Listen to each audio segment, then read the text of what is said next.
All right, let's dig into it. What we're talking about here is we're gonna do a little bit of talk about automated pen testing, automated penetration testing.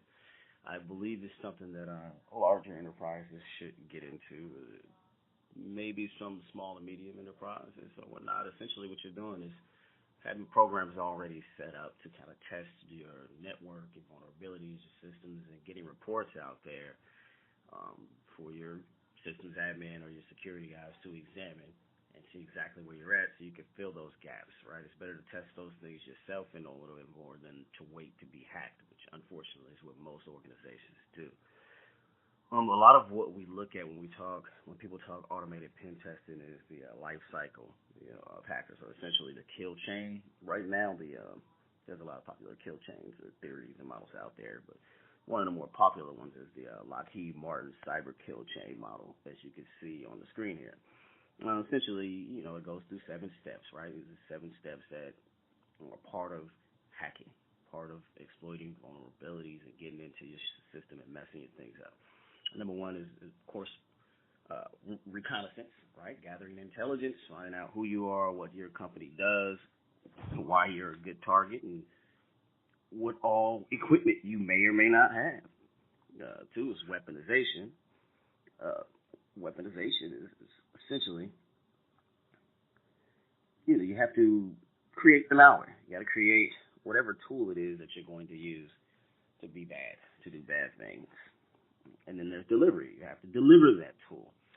If you have the malware in their system, in their network, then you go through your exploitation phase. You exploit those vulnerabilities that you found, and you install what you need to install. Now that you have that installed, you can begin to control their systems.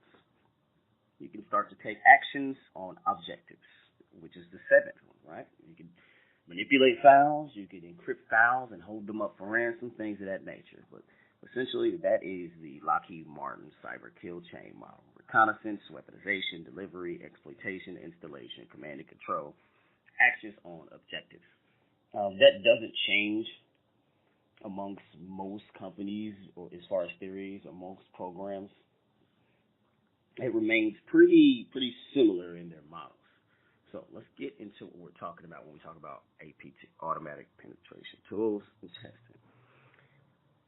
Programs like Nmap that scan the network and see what's on it, but combining a multitude of programs, say Nmap and Maltego. Maltego kind of gathers information, does forensics. If you could use these different programs together, they give you a lot of information on that person's network, how it's mapped out, what IP addresses they use, what ports are open, things of that nature. Once you know that, then you go on to exploiting it. So what we're talking about is having those systems set up together, kind of integrating different systems to automatically scan your network on your own, and then gathering a report from there that tells you this is vulnerable, that is vulnerable, you should plug this hole, close this gap here, close this gap there, doing that periodically. There are plenty of programs out there that help with this that can be integrated. I mean, Nmap and Maltego work together pretty well. Showdown and Nmap, Alien Vault, and a lot of these companies have pretty robust programs that will give you a pretty good amount of information. A lot of it, as it should be, is Linux-based.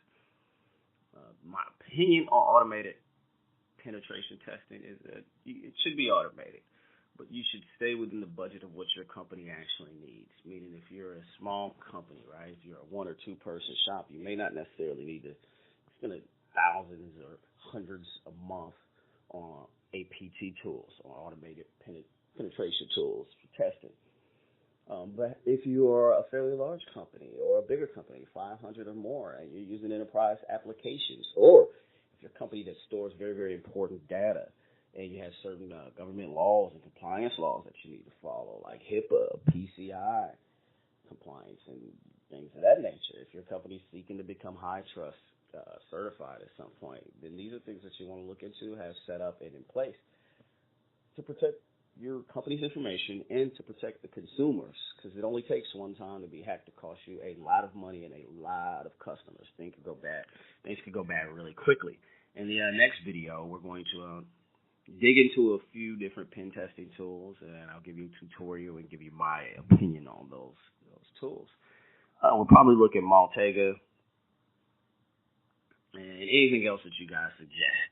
I'll do a tutorial on. We'll toss it out there. We're not doing Kali Linux because we've done that like 100 times, and then probably a few videos from now on, we'll show you how to automate some AWS AMIs. We're gonna get more and more into automation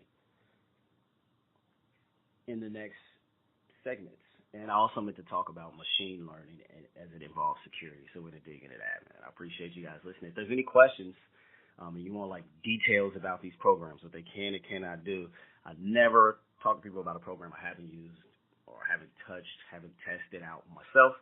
Just ask down in the bottom in the comments, and I'll, on a day-to-day basis, I do security stuff just like you guys. I do the sysadmin, the engineer job is what I do. So I'm always willing to answer those questions and tell you what tools I haven't used. Peace. Hashtag SecNetLab. Don't forget to go to the website. It's now changed from secnetlab.com to secnetlab.net. Check out some of the blogs on there. If you want to write your own blog, go ahead and hit us up. Submit it. Let me know. You guys have a great day, and stay on your P's and Q's.